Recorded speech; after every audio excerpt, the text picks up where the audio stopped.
வணக்கம் அன்பிற்கினிய சிறுகதை நேசர்களே. இன்றைய சிறுகதை நேரம் பகுதியினிலே நாம் காணவிருக்கின்ற சிறுகதையினுடைய பெயர் ஏப்ரல் இரவில் ராக் மியூசிக் இசையில் அனிருத்தன் செய்த 3 கொலைகள். இது ஒரு மர்ம சிறுகதையாக அமைந்திருக்கிறது. மிக நீண்ட இடைவெளிக்கு பிறகு இந்த மாதிரியான தொடர்புடைய ஒரு கதை ஒன்றையும் காண இருக்கின்றோம்.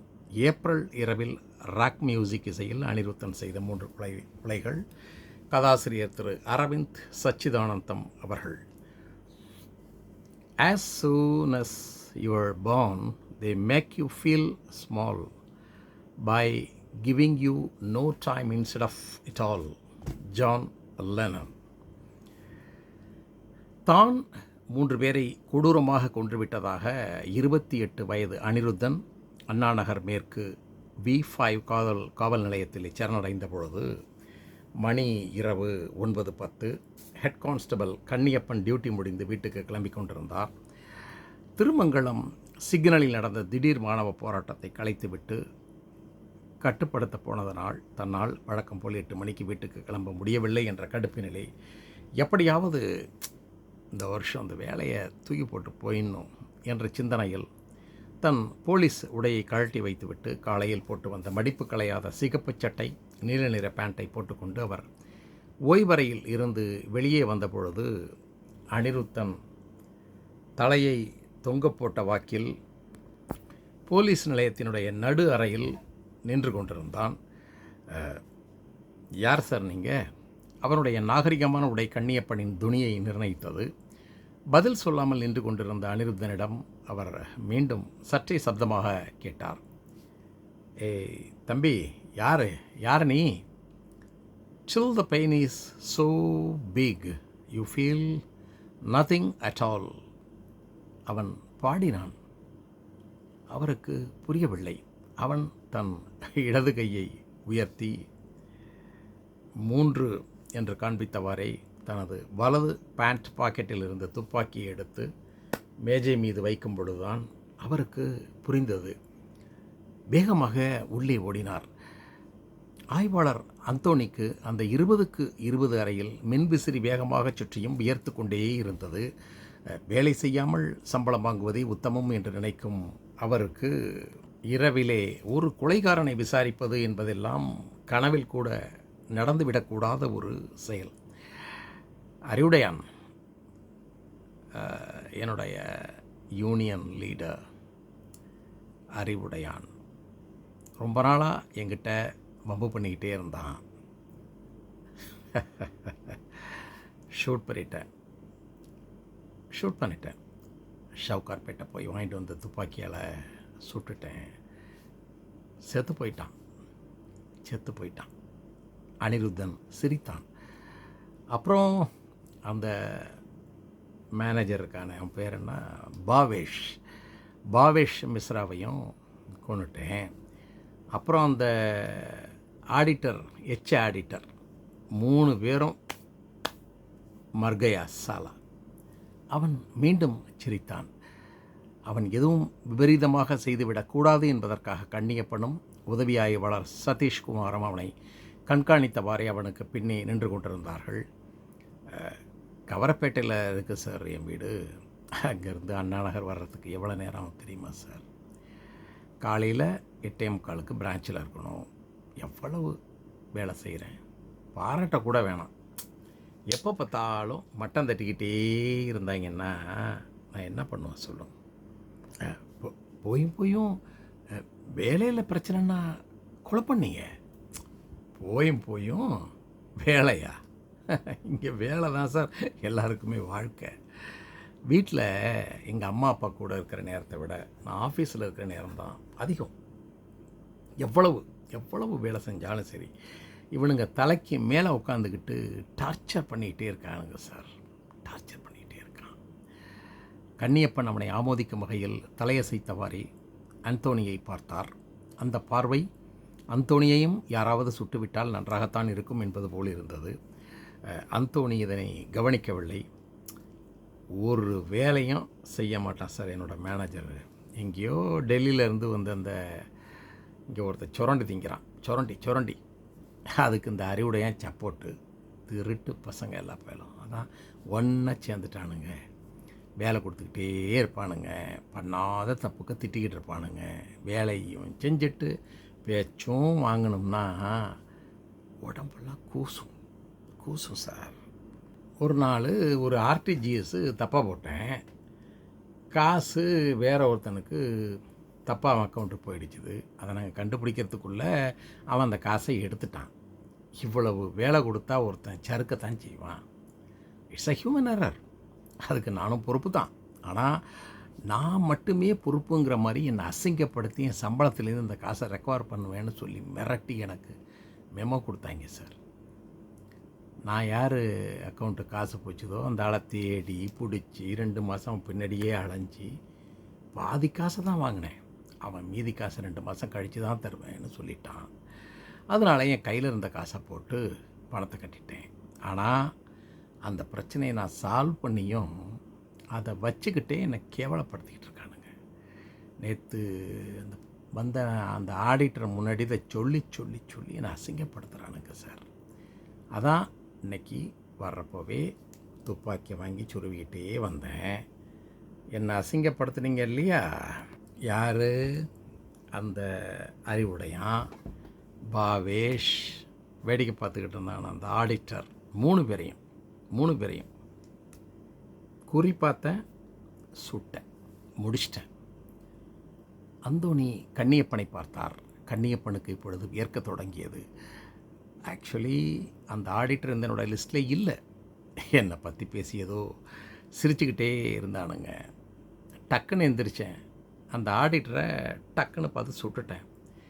அறிவுடையான் அப்படியே உறைஞ்சி போய் நின்றுட்டான். அந்த பாவேஷ் என்ன பண்ணான், ஓன்னு ஒரே அலறிக்கிட்டு ஸ்டோர் ரூமுக்குள்ளே ஓடிட்டான். அறிவுடையான் முகத்தை பார்க்கணுமே.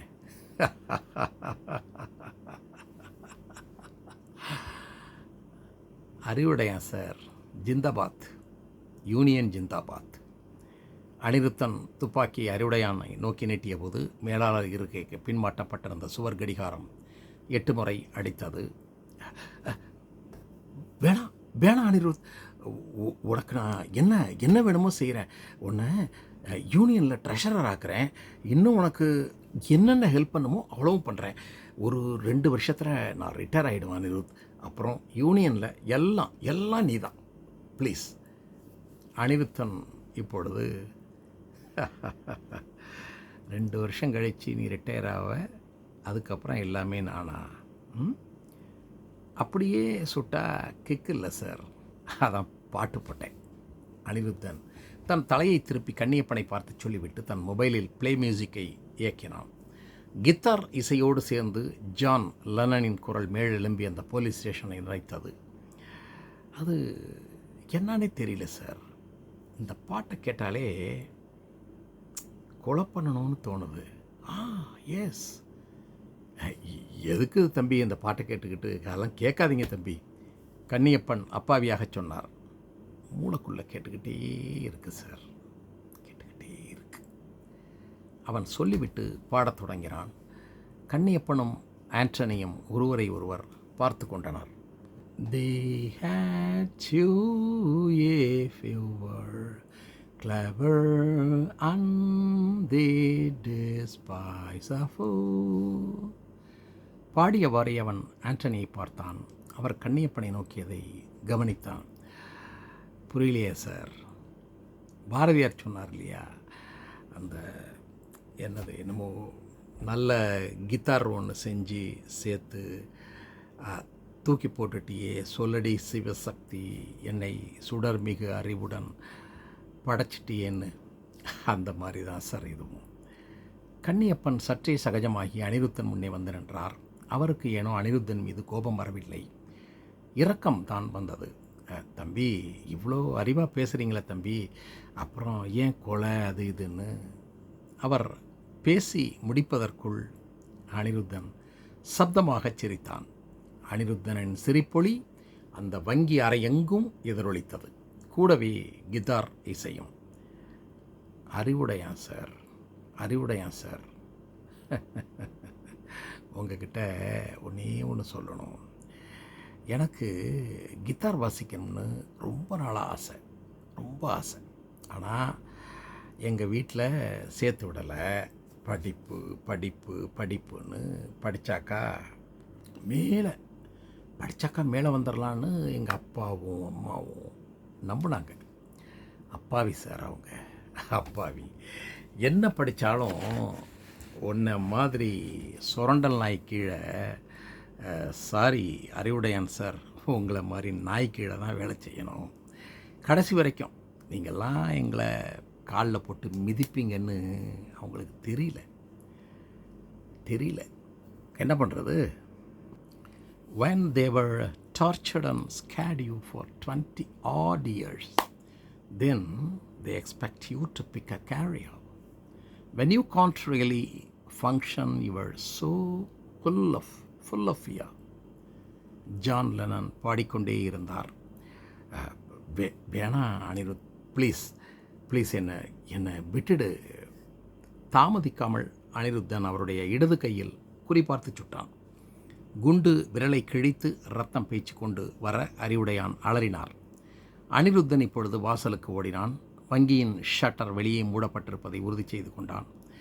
வங்கி ஊழியர்கள் மட்டும் வந்து போக பக்கத்திலே அமைந்திருந்த சிறிய வழியின் கதவை உள்ளிருந்து சாத்திவிட்டு மீண்டும் மேலாளருடைய இருக்கைக்கு வந்தான். அறிவுடையான் கையை பிடித்தவாறே தரையில் அமர்ந்து வழியிலே முனகிக் கொண்டிருந்தார். ப்ளீஸ் என்னை விட்டுருப்பா. என்ன சொன்னீங்க? கமான், திரும்ப சொல்லுங்க. ப்ளீஸ் என்னை விட்டுருப்பா. விட்டுடுங்கிறது என் காதில் சுட்டுடுன்னு கேட்குது சார். அனிருத்தன் சொல்ல அறிவுடையான் வாயை மூடிக்கொண்டார். நாட்டில் பாதி பேருக்கு வேலை இல்லை. நீங்கள்லாம் இந்த மாதிரி சேஃப்டியான வேலையில் உட்காந்துக்கிட்டு யூனியன் பேரை சொல்லி வேலை செய்யாமல் வெட்டி சம்பளம் வாங்கிட்டு இருக்கீங்க. அது சரி சார், யூனியன் தலைவர்னால் பாரபட்சம் பார்க்காம இருக்கணும். நீங்கள் ஏன் சார் அந்த டெல்லிக்காரனுக்கு மட்டும் எப்போயும் சப்போர்ட் பண்ணுறீங்க? நாம் தான் சொன்னது புரியல எனக்கு. இப்போ இன்னொன்று பண்ணுவோமா? துப்பாக்கியை அவரை நோக்கி மறுபடி நீட்டினான். அவர் இப்பொழுது கொஞ்சம் தெம்பை வரவழைத்து கொண்டு பேசினார். நாம் தானே பார்த்துக்கணும், வெளியிலேருந்து வந்திருக்காங்க. அறிவுடையான் பேச முடியாமல் பேசி முடிப்பதற்குள் அவரது வலது கையில் மறுபடியும் சுட்டான் அனிருத்தன். அவர் அலறினார். அனிருத்தனின் லெனானின் பாட்டிற்கு காற்றில் கித்தார் வாசித்தவாறே அவர் அருகில் வந்தான். அவர் தொடர்ந்து அலற அவன் அவரை நெருங்கி குனிந்து அவர் கண்களை பார்த்து பேசினான். நல்லா போய் பேசுகிறீங்க, அதனால தான் சுட்டேன். அனிருத், அந்த ஆர்டிஜிஎஸ் டிரான்சாக்ஷன் விஷயத்தை மனசில் வச்சு தான் இதெல்லாம் பண்ணுறியா? அந்த காசை நான் திரும்ப கொடுத்துட்றேன் ப்ளீஸ். எவ்வளோ 2 மடங்காக நான் கொடுத்துட்றேன் ப்ளீஸ். 2 மடங்காக கொடுக்குறீங்களா? என்னுடைய பிரச்சனைக்கு மட்டும் நான் உங்களை சுடலை சார். என்ன அப்படி சுயநலவாதின்னு நினச்சிடாதீங்க. அன்னைக்கு நான் என்ட்ரி மட்டும்தான் போட்டேன். வெரிஃபை பண்ணது யார்? உன் மேனேஜரு. அப்போ அவனும் தானே பொறுப்பு. அவனை ஏன் நீ ஒன்றும் பண்ணலை? இந்த பாரபட்சம்தான் எனக்கு உறுத்துது. இந்த ஊரில் எங்கே போனாலும் இதே பாரபட்சம்தான். தப்பு பண்ணுறது ஒருத்தன், தண்டனை அனுபவிக்கிறது இன்னொருத்தன். சொல்லுங்கள் சார், ஏன் அவனை காப்பாற்றுனீங்க? அவன் ஒன்றும் உங்கள் ஜாதியெல்லாம் ஒன்றும் இல்லையே. அறிவுடையான் இல்லை என்று தலையசைத்தார். நீங்கள் புரட்சி பேசுகிற ஜாதி, அவன் புரட்சியை ஒடுக்கிற ஜாதி. நீங்கள் 2 பேரும் எப்படி ஒன்று சேர்ந்தீங்க? உங்கள் 2 பேரையும் ஏதோ ஒன்று ஒரு புள்ளியில் இணைக்குது. அறிவுடையான் அமைதியாக இருந்தார். அனிருத்தன் துப்பாக்கி அறிவுடையானுடைய நெத்தியில் வைத்தான். கேட்குற கேள்விக்கு பதிலை சொல், இல்லைன்னா அம்புடுதேன், ஜிந்தாபாத். அவன் யூனியனுக்கு கான்ட்ரிபியூஷன் கொடுக்குறான். கான்ட்ரிபியூஷனா? உண்மையை சொல்லுங்கள் சார். யூனியனுக்கா இல்லை உங்களுக்கா? சொல்லுங்க. என்னை மன்னிச்சிருப்பா, என்னை மன்னிச்சிருப்பா என்று அறிவுடையான் கெஞ்சினார். அனிருத்தன் மீண்டும் அதிரச் சிரித்தான். ஸோ பணம் தான் ஜாதி, மதம், இனம், மொழி எல்லாத்தையும் கடந்து உங்கள் எல்லாரையும் ஒரே கோட்டில் இணைக்குது இல்லையா? உங்கள் ஜாதிக்காரனை பார்த்தா நம்மெல்லாம் ஒரே ஜாதி, வேறு ஜாதியாக இருந்தால் நம்மெல்லாம் ஒரே ஊர் இல்லை, வேறு ஊராக இருந்தாக்கா நாமெல்லாம் ஒரே யூனியன், ஒரே நாடு, இப்படி எத்தையாவது சொல்லி ஏமாற்றிக்கிட்டே இருக்கிறதில்ல. ஆனால் பின்னாடி காசுன்னு காசை மட்டுமே குறிக்கோளாக வச்சுக்கிட்டு நீங்கள் உங்கள் புள்ள குட்டிகளை மட்டும் நல்லா படிக்க வச்சு சௌரியமாக இருக்க வேண்டியது. உண்மையை சொல்லப்போனால் இங்கே 2 ஜாதி தான் சார் இருக்குது. ஒன்று காசு இருக்கிற ஜாதி, இன்னொன்று காசு இல்லாத ஜாதி. வாய்ப்பு இருக்கிற ஜாதி, வாய்ப்பு இல்லாத ஜாதி. வாய்ப்பு இருக்கிறவன் இல்லாதவனை ஏச்சு பொழைச்சிக்கிட்டு இருக்கான். நீங்கள்லாம் என்னை ஏச்சிங்க இல்லையா? அதே மாதிரி தப்பு தான்ப்பா. நான் பண்ண எல்லாமே தப்பு தான்.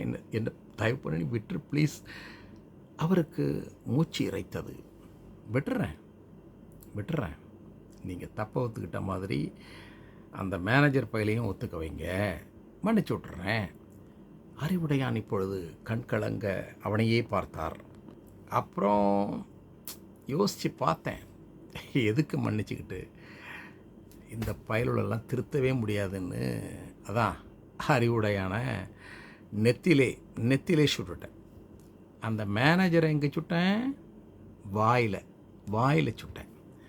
அந்த பயந்தாங்குழியை பார்க்கணுமே, உள்ளே அந்த யூஸ் பண்ணாத பழைய லேடிஸ் டாய்லெட் ஒன்று இருந்துச்சு, அங்கே போய் ஒளிஞ்சிக்கிட்டு இருந்தான். ஜுராசிக் பார்க் படத்தில் கூட அந்த டைனோசருக்கு பயந்து ஒருத்தன் பாத்ரூமில் உட்காந்துருப்பான் அவனை மாதிரி. துப்பாக்கியை பார்த்தோன்னே பண்ண தப்பு பண்ணாத தப்பு எல்லாத்தையும் ஒத்துக்கிட்டான்.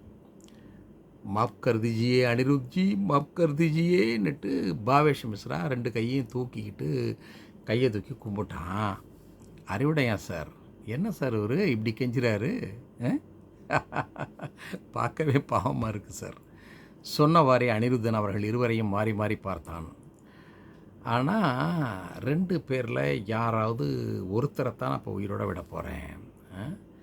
அபி ஹம் கியா கரும்? போலோ சாப், போலோ. மாஃப் கர் தீஜியே அனிருத்ஜி, மாஃப் கர் தீஜியே. நான் பண்ணதெல்லாம் தப்புன்னு ஒத்துக்கிறேன். ரொம்ப லேட் மேனேஜர் சாப், ரொம்ப லேட். அறிவுடையானுக்கு பயம் வந்தது. அனிருத்தன் அந்த மேலாளரை மன்னித்து விட்டால் என்ன ஆவது என்று சமயோஜிதமாக பேசுவதாக நினைத்து கொண்டு, அவனை சுட்டுடு அனிருத், நான் உனக்கு செய்ய வேண்டியதை நான் செய்கிறேன்.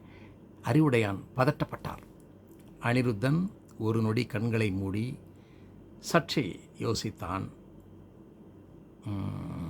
அவன் மனதில் மீண்டும் கித்தார் இசை ஒலித்தது. There is room at the top, they are telling you. Still, but first, you must learn how to smile as you kill if you want to be like the folks on the hill. கண்பிடித்தான். சரி sir, இந்த manager நமக்கு வேண்டாம். நீங்களாவது இவங்கிட்ட வாங்குகிற காசுக்கு நியாயமாக வேலை பார்க்குறீங்க. யாருக்கிட்டெல்லாம் காசு வாங்குறீங்களோ அவங்களுக்கெல்லாம் சோம்பு தூக்குறீங்க. ஆனால் அந்த பாவேஷ் பைய பேங்கில் சம்பளம் வாங்கிட்டு வேலையே செய்ய மாட்டேங்கிறான் என்று துப்பாக்கி இப்பொழுது பாவேஷ் மிஸ்ரா முன்பு நீட்டினான். அனிருத்ஜி ப்ளீஸ் அனிருத்ஜி. அறிவுடையான் சார், நேற்று ஒரு இங்கிலீஷ் படம் ஒன்று பார்த்தேன். எப்படி சுடுறதுன்னு ப்ராக்டிஸ் பண்ணுறதுக்காக நிறையா படம்லாம் போட்டு பார்த்தேன். அப்போ அந்த சீன் வந்துச்சுது. அதில் ஒருத்தன் கொலை பண்ணுறதுக்கு முன்னாடி என்ன சொல்லுவான் தெரியுமா? தெரியாதுப்பா என்று அறிவுடையான் சம்பிரதாயமாக தலையாட்டினார். உங்களுக்கு புரிகிற மாதிரி சொல்லவா?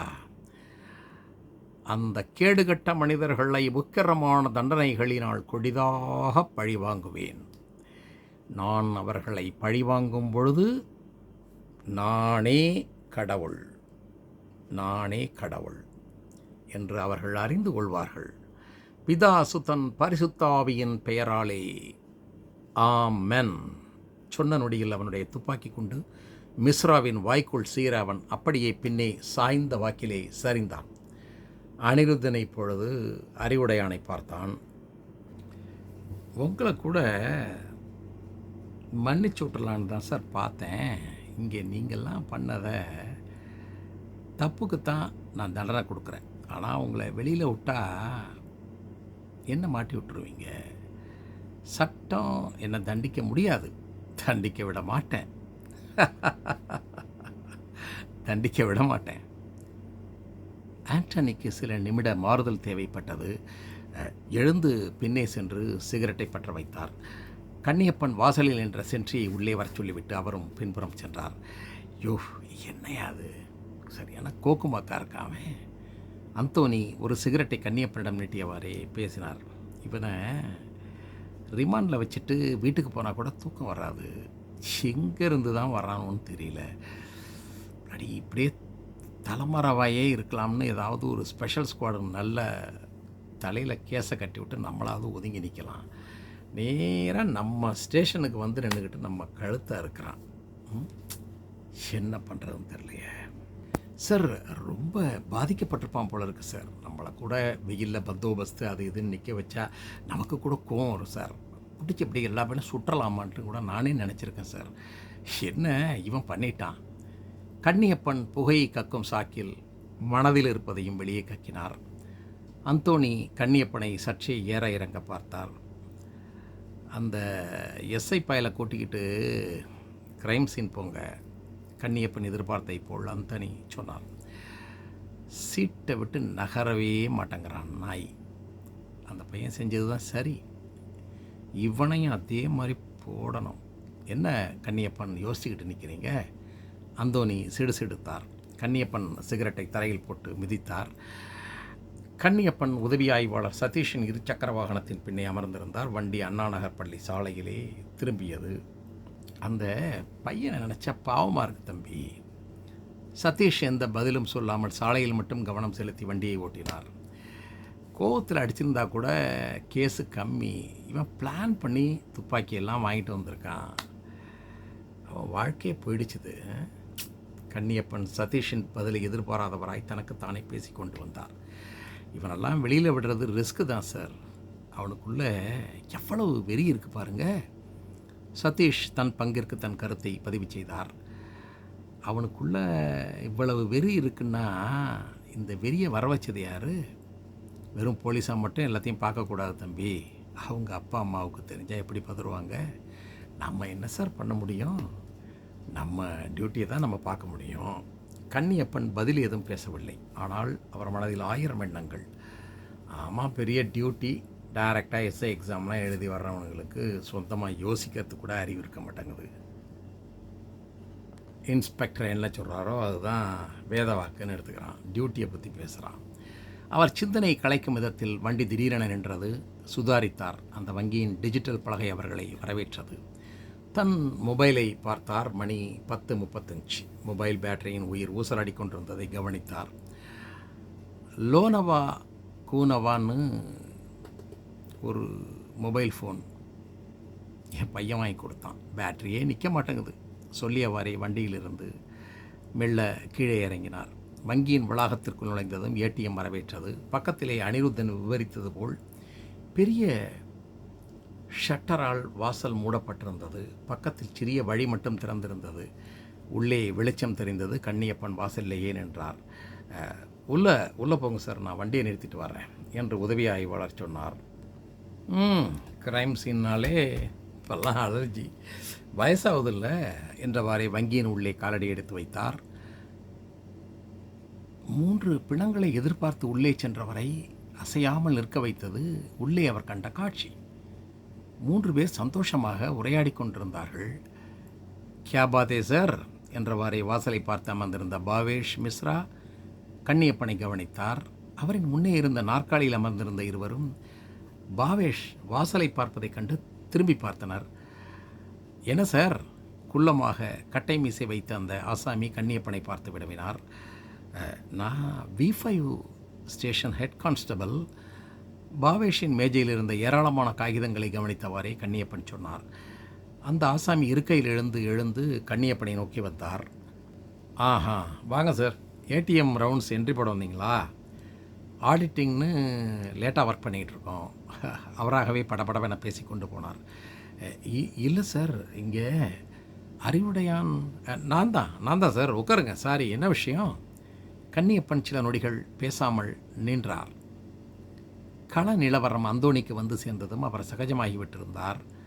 தன் அறையில் தன் மேஜை மீது அமர்ந்தவாறே அனிருத்தன் கொண்டு வந்த துப்பாக்கியை முன்னும் பின்னுமாக திரும்ப பார்த்தார். அப்படியே ஒரிஜினல் மாதிரி இருக்கு பாரியா. நான் ஏமாந்தே போயிட்டேன். அந்தோணி சொல்ல சென்ட்ரி துப்பாக்கியை எடுத்து கையில் எடுத்து பார்த்தார். சார், வெயிட்டு கூட அப்படியே எக்ஸாக்ட்லி இந்த ஒரிஜினல் அளவுக்கு அப்படியே இருக்குது பாருங்களேன் என்றார்.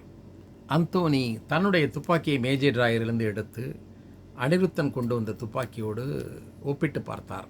அப்படியே அப்படியே எக்ஸாக்ட்லி டூப்ளிகேட் மாதிரி செஞ்சு விற்கிறானுங்கய்யா. மாடல் கன்னா ஆன்லைனில் வாங்கியிருக்கான். இல்லைன்னா இந்த பச்சை பிள்ளைக்கெல்லாம் துப்பாக்கி வாங்க தெரியுமா என்ன? ஆண்டனி சிரித்தார். சென்ட்ரியும் பதிலுக்கு சிரித்தார். அவன் ஏதாவது சாப்பிட்றானா கேட்டியா? வேணான்னு சொல்லிட்டான் சார். ஷோ, கொஞ்சம் நேரத்துக்குள்ளே நம்மளை போட்டு ஆட்டி படைச்சிட்டான் அவன்.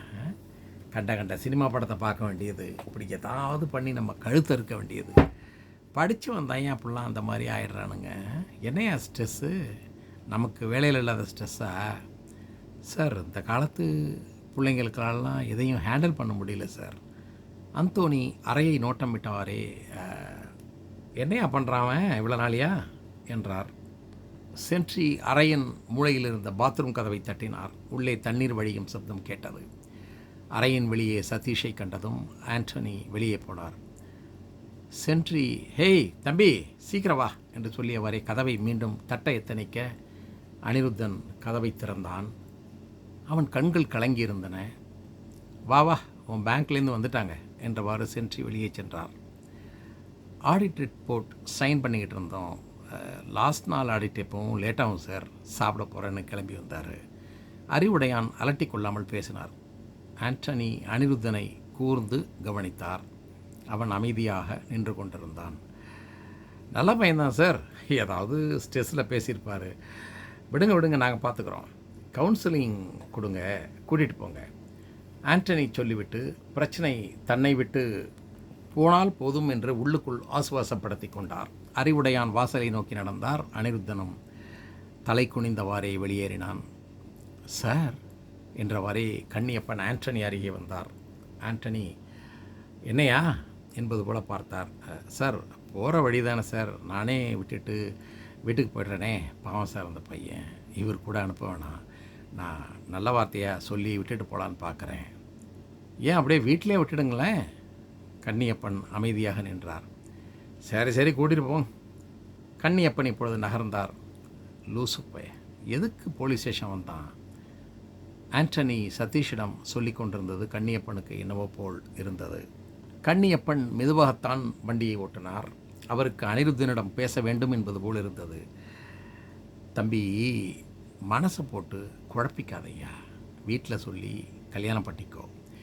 யாருக்கு தான் பிரச்சனை இல்லை. வேலைன்னா கொஞ்சம் முன்ன பின்ன இருக்கும். அனிருத்தன் பதில் பேசாமல் வந்தான். நல்ல கௌரவமான வேலையில் இருக்க, இதுக்கு மேலே லைஃப்பில் என்னையா வேணும்? என் பையன் மாதிரியா? 10ஆம் கிளாஸ் கூட தாண்டல, கார் ஓட்டுது. நீயும் பார்க்குற பையன் புள்ள மாதிரி தான் இருக்க. என்ஜாய் பண்ண வேண்டிய வயசில் இப்படி இல்லாமல் இருக்கிறது ஜாலியாக இருக்கியா, சந்தோஷமாக இரு. பேங்க் வேலை பிடிக்கலையா? போலீஸ்காரன் எங்கள் லெவலில் நினச்சி பாரியா, எங்கேயோ ஹெலிகாப்டரில் பிரதமர் பார்க்குறாருன்னு சொல்லி எங்களை வெட்ட வெயில நிற்க வச்சுருவானுவ. உங்களை மாதிரிலாம் டைமிங் கிடையாதுய்யா. பொட்டலை சாப்பாடு தான். 10லையோ என்னத்தை கொடுக்குறானோ பொட்டலத்தை பிரித்து தின்னுட்டு வாழ்க்கையை ஓட்ட வேண்டியதுதான். அப்படி தான் ஓட்டிக்கிட்டு இருக்கேன். எனக்கும் தான் வேலை பிடிக்கல, வெட்டலான்னு தோணும். எனக்கு பசிக்கலைனாலும் என் பொண்டாட்டி புள்ள குடும்பம் அவங்களுக்கெல்லாம் பசிக்கும்ல. இந்தா இந்த 2 வருஷத்தில் ரிட்டையர்மெண்ட்டு. வண்டி பள்ளி சாலையில் திரும்பியது. சாப்பிட்டியா? வயிற்ற பசிக்குதா? சாப்பிட்டு போகலாமா? அனிருத்தன் தன் மௌன விரதத்தை கலைத்தான். வேணாம் சார், சாப்பாடு வாங்க ஆள் இல்லை.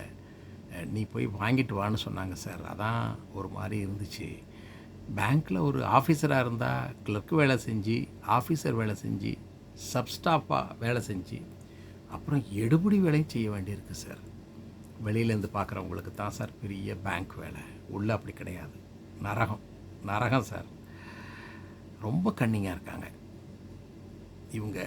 எல்லா இடத்துலையும் எப்படியோ தப்பிச்சிடுறாங்க. என்ன மாதிரி ஆள்லாம் சர்வை பண்ணுறது ரொம்ப கஷ்டம் சார் இவங்கள்ட்ட. என்ன தம்பி பண்ணுறது? உனக்கு என்னையா குறை? நீ என் பிள்ளைய நினச்சி சொல்கிறேன். நல்லா இருப்ப, நீ நல்லா இருப்ப. வண்டி வங்கியை நெருங்கியதும் கன்னியப்பன் சொன்னார், தம்பி நான் ஒன்று சொல்கிறேன், அவங்ககிட்ட தேவையில்லாமல்லாம் பேச்சுவார்த்தை வச்சுக்காதையா. வீட்டுக்கு போய் நல்லா தூங்கு, எல்லாம் சரியாயிடும், தெரியுதா? வண்டி வங்கியின் முன்பு நின்றது. அனிருத்தனை உள்ளே விட்டுவிட்டு கன்னியப்பன் வாசலில் வந்து நின்றார். தெருவே அமைதியாக இருந்தது. பணக்காரர்கள் மட்டும் வசிக்கும் தெரு. வீடுகள் உறக்க நிலையில் இருந்தன. ஆள் நடமாட்டம் எதுவும் இல்லை. ஒதுக்குப்புறமாக நின்று கொண்டு சிகரெட்டை எடுத்து பற்ற வைத்தார். மனுஷனுக்கு வேலை இருந்தாலும் பிரச்சனை, வேலை இல்லைன்னாலும் பிரச்சனை. சி, என்ன வாழ்க்கையாது என்று தனக்குத்தானே சொல்லிக்கொண்டு புகையை உள்ளே இழுத்தார். கீச் என்ற சப்தத்துடன் வண்டி நின்றது. திரும்பி பார்த்தார். சதீஷ் வண்டியின் பின்னிருந்து ஆண்டனி பதட்டமாக இறங்கினார். யோ, உன்னோட ஃபோன் என்னையாச்சுது என்று கன்னியப்பனை நோக்கி ஓடி வர சதீஷும் வண்டியை நிறுத்திவிட்டு பின்னையே ஓடி வந்தார். அவர்களின் பதட்டம் கன்னியப்பனிடமும் தொற்றிக்கொண்டது. மொபைலை டக்கென எடுத்து பார்த்தார். ஓ சாரி, சுவிட்ச் ஆஃப் ஆகிருக்கு சார். ஆண்டனி காதில் வாங்காமல் வங்கியின் வாசல் நோக்கி நடந்தார். சதீஷ் கன்னியப்பன் அருகே வந்து, சாரோட கன்னை காணும் சார் என்று சொல்ல கன்னியப்பனின் முகமெல்லாம் அதிர்ச்சி ரேகை பரவியது. வங்கியை பார்த்தார். அந்தோணி அடுத்த அடி எடுத்து வைப்பதற்குள் பேங்குக்கு உள்ளே இருந்து வரிசையாக குண்டுகள் வெடிக்கும் சப்தம் கேட்டது. மூவரும் ஒரு கணம் அதிர்ந்து நின்றனர். ஆண்டனி அப்படியே தலையை பிடித்து கொண்டே ஏடிஎம் வாசலில் அமர்ந்து விட்டார். சில நொடிகள் மௌனம். அடுத்த குண்டும் வெடித்தது. ஆடிட்டர் இப்பொழுது வேகமாக வெளியே ஓடி வந்தார். வாசலில் நிற்கும் மூவரை கண்டுகொள்ளாது பயத்திலே கொன்னுட்டா சார் என்று புலம்பியவாறே வெகு தூரம் ஓடினார்.